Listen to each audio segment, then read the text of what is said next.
ผาไหม้แล้วบัดนี้หั่นน้องกำเอื้อยน้อยพี่น้องบ่ได้ไปหายานางบ่มื้อนี้ฮะ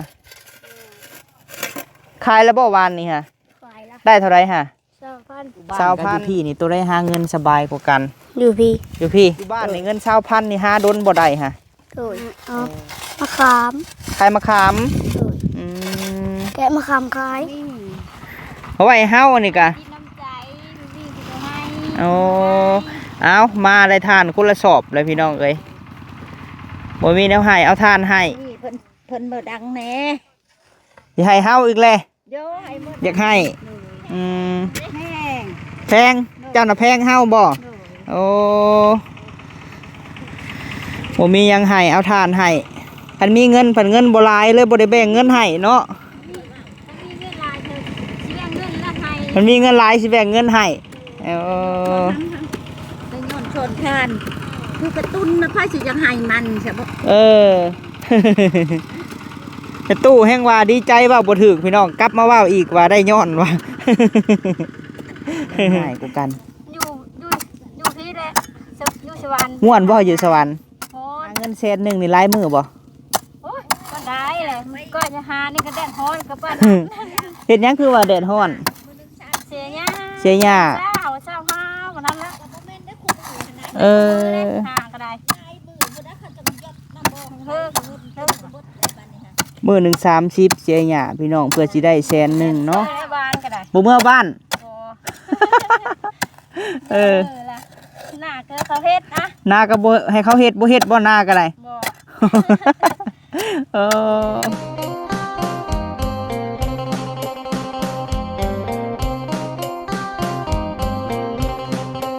กับสบาย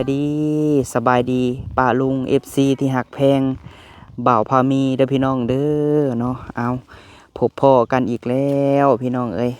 เข้ามาคุมเตาถ่านคือเก่าเด้อป้าลุงเอ้ยช่วงนี้ก็ได้เนาะเข้ามาให้แหละไทยคุมเตาถ่านพี่น้องเอ้ยมาเบิ่งเตาถ่านลายของเมตู้นอแก้วก่อน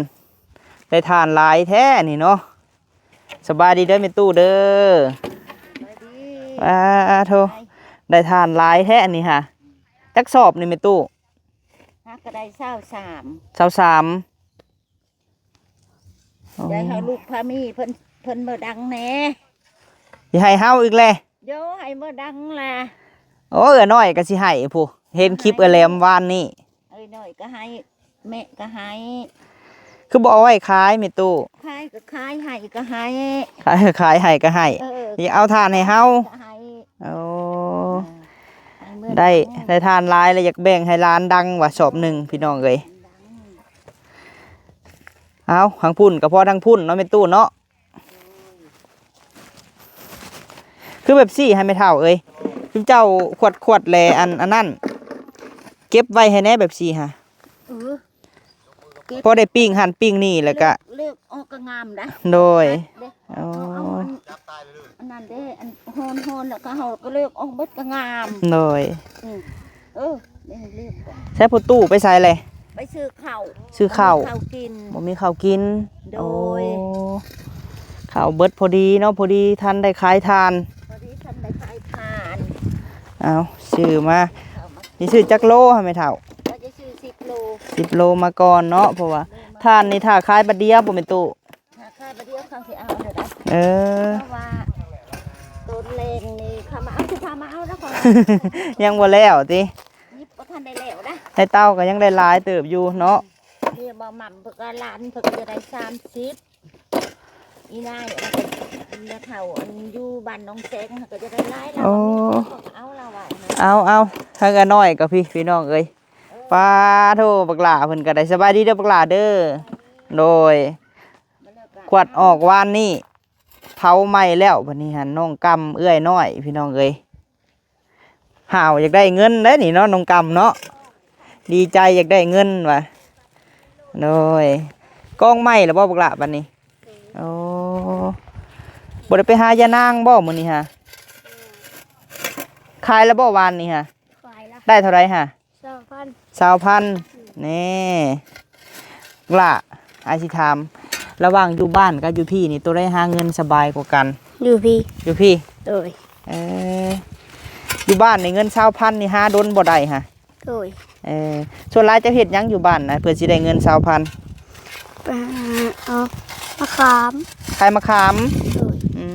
ม แกะมะขามขาย โลเท่าไรหั่นล่ะ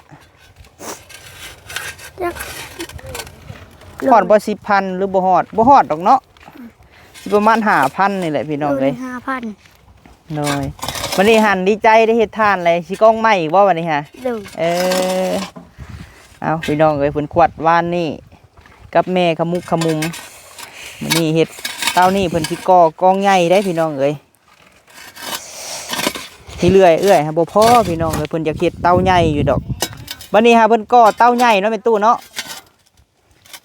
ใช่แม่ได้ใช่บักล่ะเอาน้องนอนบ่ โดย ขายแล้วพี่น้องเอ้ยเบิดแล้วเราได้500,000ปลายเมื่อวานนี้พื้น2รถครึ่ง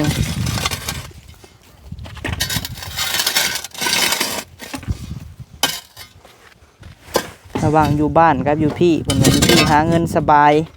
อยู่บ้านเพิ่นสิได้20,000มันบ่มีบ่อนหาพี่น้องเอ้ยมันไกลเมืองอยู่พุ่นน่ะเฮ็ดทานก็มันบ่เป็นราคาเนาะ โดย มีอยู่บ่อยู่พุ่นน่ะเพิ่นขายทานน่ะบักล่ะ มี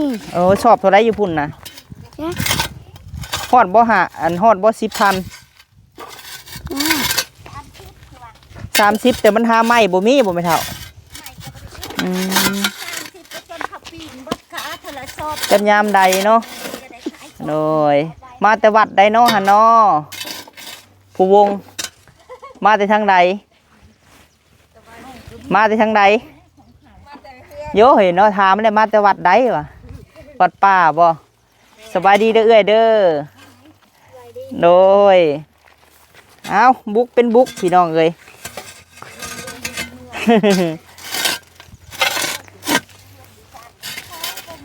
น้องผู้วงเพิ่นมาแต่มาแต่ดินใหม่น้องเพิ่นเป็นไข้เศร้าหรือบ่บักล่ะ เจ้า น้องน้องเหนียวฮะ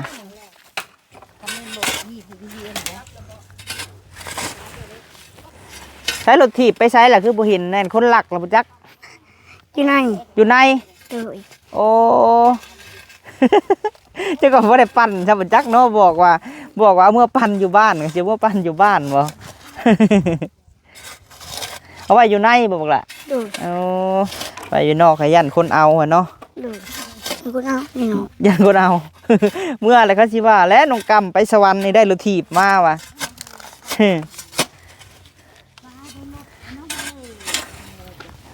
ี่ให้เพิ่นกานั่นพี่น้องเลยกำลังสีกองพื้นพสิตอกลักบาดนี่เตานี่ประเทศใหญ่ได้พี่น้องเลยสงสัยว่าเห็นถ่านเป็นราคาถ่านบ่พอกันเบอร์หน่อยโอ้ จะไว้ให้พ่อมี เอาไว้เฮานี่กะ กินน้ำใจมีที่จะให้ โอ้เอามาได้ทานคนละสอบเลยพี่น้องเอ้ยบ่มีแนวให้เอาทานให้โยให้ก็เอาเลยเนาะกำเนาะแฮงบ่มีทานดังนี่ หอยหยอกน้อยเพิ่นได้พี่น้องเอ้ยเป็นหยังคืออยากให้เฮาไผก็คืออยากเอาทานให้แท้ ให้ยังให้ อยากให้อืม แห้ง แพงเจ้าน่ะแพงเฮาบ่โอ้บ่มีหยังให้เอาทานให้คันมีเงินเพิ่นเงินบ่หลายเลยบ่ได้แบ่งเงินให้เนาะ มีเงินลายเธอเสียเงินละให้ มันมีเงินหลายสิแบ่งเงินให้ได้เงินชนทานคือกระตุ้นนะพ่อสิยังให้มันใช่ปะ แต่ตู้แห่งว่าดีใจว่าบ่ถึกพี่น้องกลับมาว่าอีกว่าได้ย้อนว่า บ่เป็นหยังดอกตู้เอ้ยมันแข็งเนาะว่าหลอดไปเอาพื้นให้ไผน่ะฮะโอ้เพิ่นซื้อพื้นบ่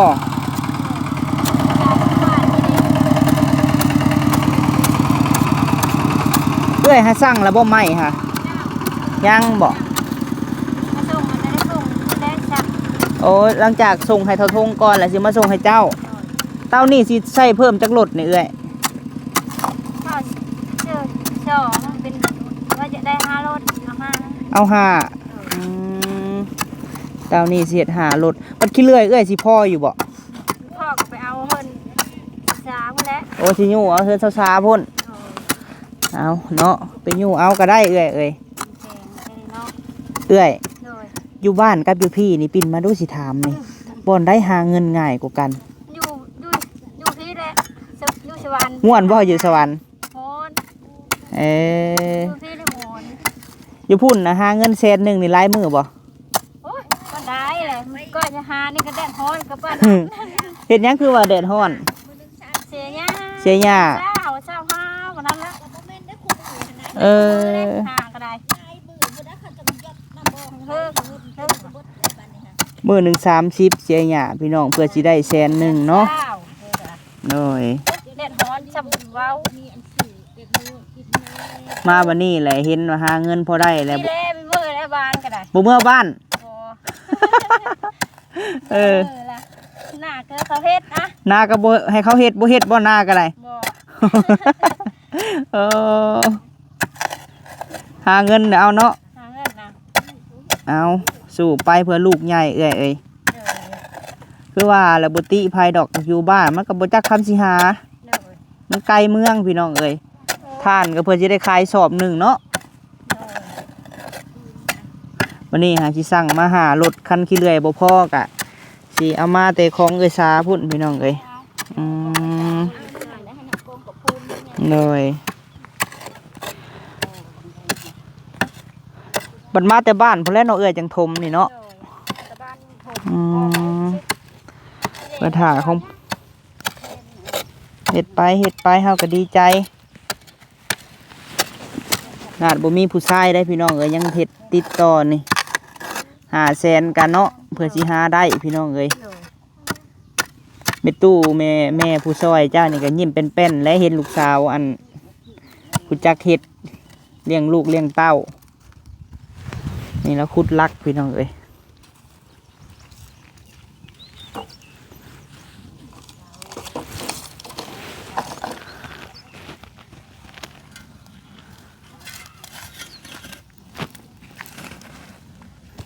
ใส่ลักก็สิได้หลาย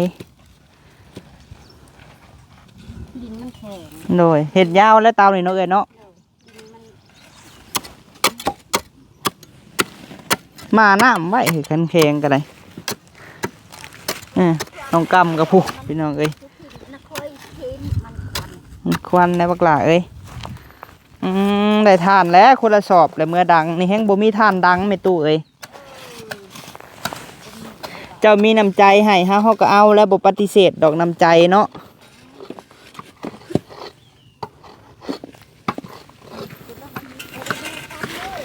นี่คันว่าเราได้น้อยก็สิบ่เอาน้ำลาวดอกพี่น้องไม่ตู้บ่ได้หลายสอบเนาะ เพิ่นเอาให้เฮาก็เอาพี่น้องน้ำใจเพิ่น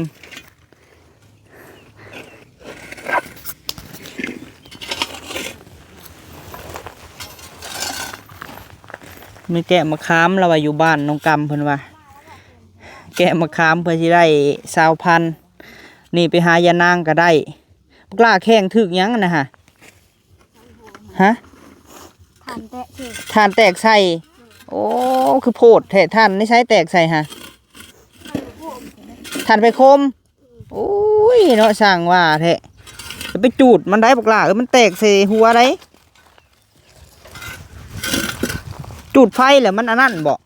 จุดให้ดังจุด โอ้ยเนาะสั่งเป็นแท้นี่ฮะบ่จูดตุทีบเด้อบัดนี้เด้อมันถึกตาบอดได้เออ ตุ่มเบ้อ หาขวดเจือบักหลายเอาออกเจือมันแตกใส่ตาบอดบ่เห็นแม่ได้เด้อ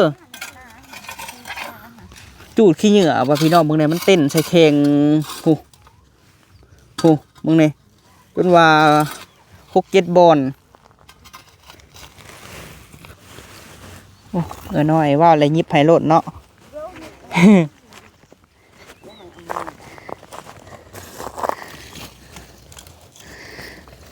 มีแต่คนมีน้ำใจได้พี่น้องไอ้คุมต่อทานเฮานี่2 สอบนี่ก็ดังดนพอสมควรอันนี้หันฮอนพี่น้องเอ้ยฮอนแล้วก็ เอาไปใส่เวลาเขาปิ้งซีนปิ้งหยังแหละมันเป็นเศษมันที่มันน้อยแล้วเขาดังสบายโดยโอ้พอตู้ไปซื้อข้าว10 โลข้าวเก่าพอดีเบิดพี่น้องเอ้ยบ่ได้กุ้มบ่ไม่เท่าแต่ละปีก็ได้ทำข้าวแก้วบ่ให้หันข้าวแก้วมาให้ก็ครึ่งซอบผู้ได้สัน โอ้ บ่บ่เฮิงเอามาให้ก็ครึ่งซอบ เฮ็ดหน้ามันก็บ่ได้กุ้มบ่ไม่เท่า พอบ่กุ้มอ่ะ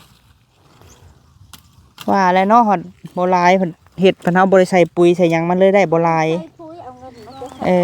อ ดำใส่แล้วก็อยู่นี่เด้อแล้วก็ขึ้นก็ขึ้นบ่ขึ้นก็อย่า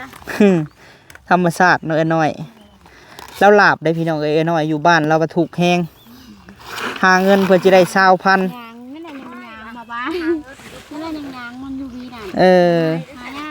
ฉันคนก็มาเลยแล้วเนาะมาหาได้แล้วก็มืดใจเบิด เลย2-3 แสนเถื่อหนึ่งกับไปหา เก็บมือจะหน่อยอันนึงจะหน่อยอันนึง เพื่อน้อยอันปีนี้ฮะเพิ่นว่าคันเฮ็ดทานยามพลนี่ฮะสิบ่ได้เมื่อไรเฮ็ดนานี่ มือแล้วลูกชาวทานพี่แหละ อยู่เป็นชาวเตาถ่านนี่แหละเราว่า เม็นตู้นี่ยังอยากย้ายสมโนครัวมาผู้ ไปย่าแล้วจ้ะมาเมื่อแล้ว สบายดีเด้อสาโดยซื้อพื้นบ่เจ้าก็ได้ ซื้อเพราะว่าเงินที่ขายทาน ได้เท่าไดขายถ่านเตานี้ ขายทานได้760,000แล้วก็เอาให้แมนอันน่ะเท่า100,000ให้อันนะค่ารถไม่ทัน บัดนี้ซื้อพื้นเอาเฮ็ดไป ได้เท่าไหร่ ใส่ลายพุ่นแล้วได้หนามนี่เอ้ย นี่เราจะมักสด มักสุดสวดเนาะโอ้ตู้มักสุดสวด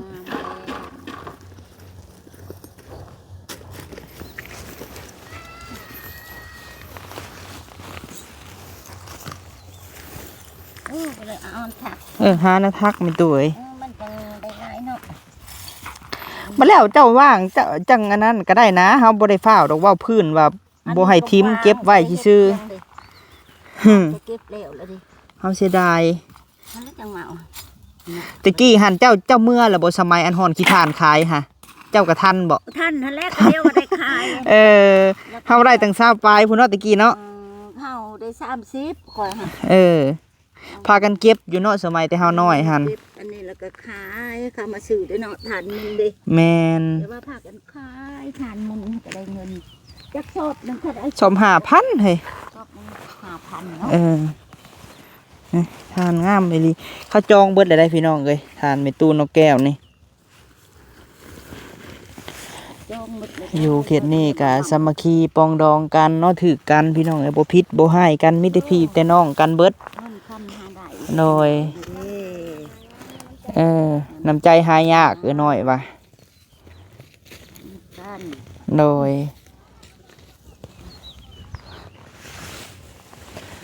ผู้แรกเนาะไม่เท่าเนาะเจ้านี่คือสิบ่ทันกองเนาะเพราะว่าต้องเมื่อบ้านก่อนแม่นบ่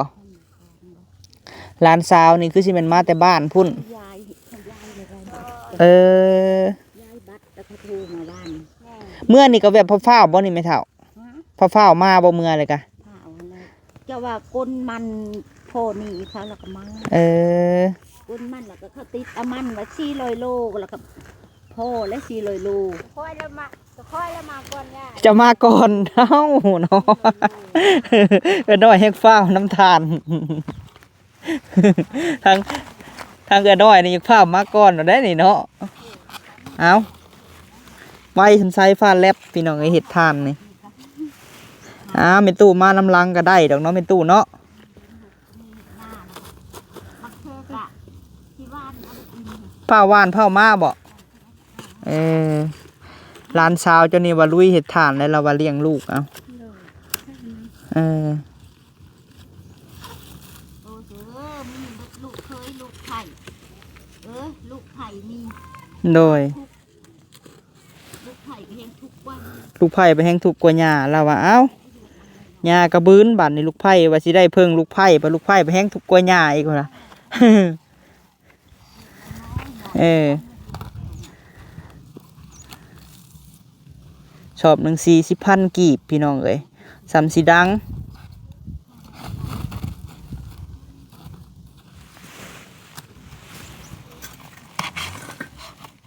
นอนบ่อันเสาเหนียวฮะเอา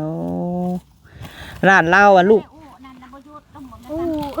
ยอดยงหั่นล่ะเป็นตัวเอาอูให้อู้ยอดนั่นแหละนอน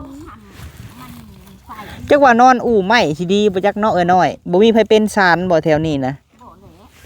อู่ไหมหั่นนะยังน้อยอยู่ดีแล้วเราเป็นอันไม่ห้างนั่งไม้ก็ยังเฮ็ดทานได้เท่าได้เตาเนาะ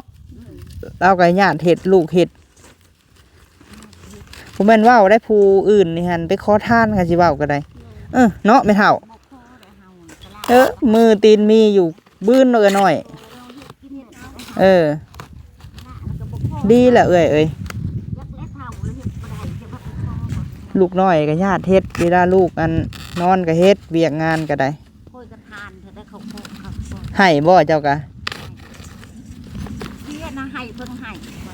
ว่าเขาจะว่าบึงอยู่ตลาดเจนูคนน้ำตาเขาออกเป็นให้เทอละ1,000-2,000 กีบนี่แหละจำเฮามีเนาะคือจะว่าเฮาเขาพี่ได้คือเฮาพี่ได้ให้ล่ะเขาแข่งขาพิการเนาะเขาก็ยังสู้พี่น้องเอ้ย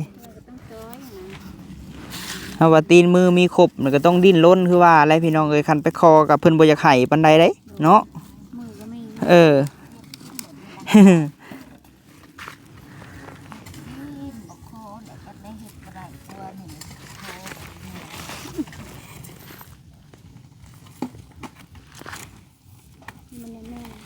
ให้มันแน่นลายแก้วเพื่อมันอันนั้นเนาะ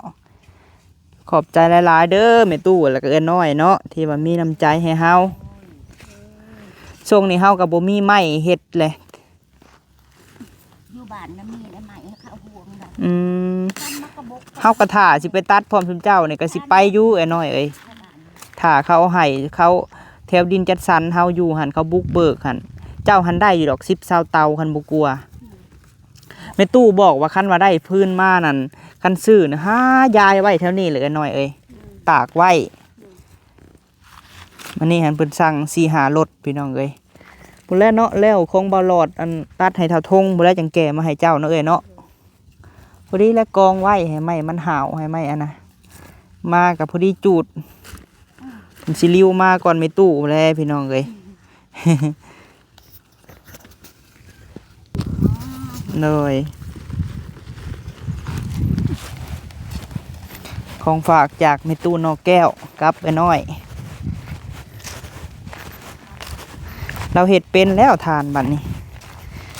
ถึงเติบจุดอกเฮาดังนี่ก็ได้โดยของฝากของต้อน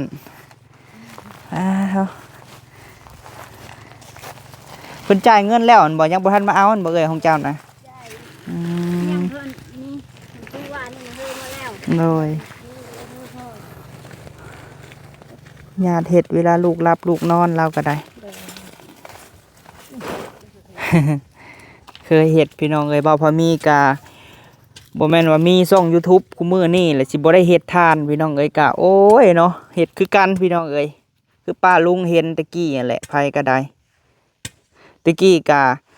บ่ได้พม่าดเพิ่นดอกแม่ตู้นอกแก้วนี่กะเป็นหมู่กับแม่เฒ่าบ่พอมีพี่น้องเอ้ยเป็นเสี่ยวกันแต่สมัยก่อนแต่เฮ็ดทานสมัยแก่พื้นรถ1 5,000 10,000ผู้เพิ่นมาเฮ็ดทานตะกี้หั่นอยู่พุ่นแหละพี่น้องเอ้ยใกล้กันข้างยับปลาขันปลาไปหน่อยนึง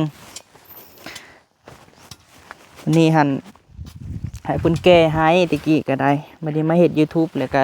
เฮ็ดทานเฮ็ดหยังเฮาก็เฮ็ดอยู่พี่น้องเอ้ยแต่ว่าต้องหาเวลาเนาะก็ยังเฮ็ดคือเก่าแหละบ่พอมีก็ได้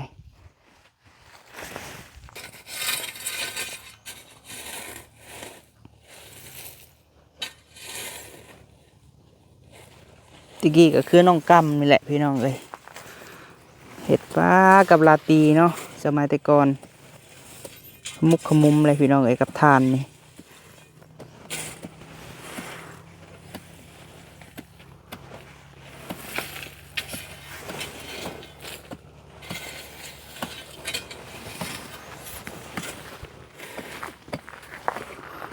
ซะเนาะเข้ามาเบิ่งเพิ่นเฮ็ดเวียกเฮ็ดงานพี่น้องเอ้ย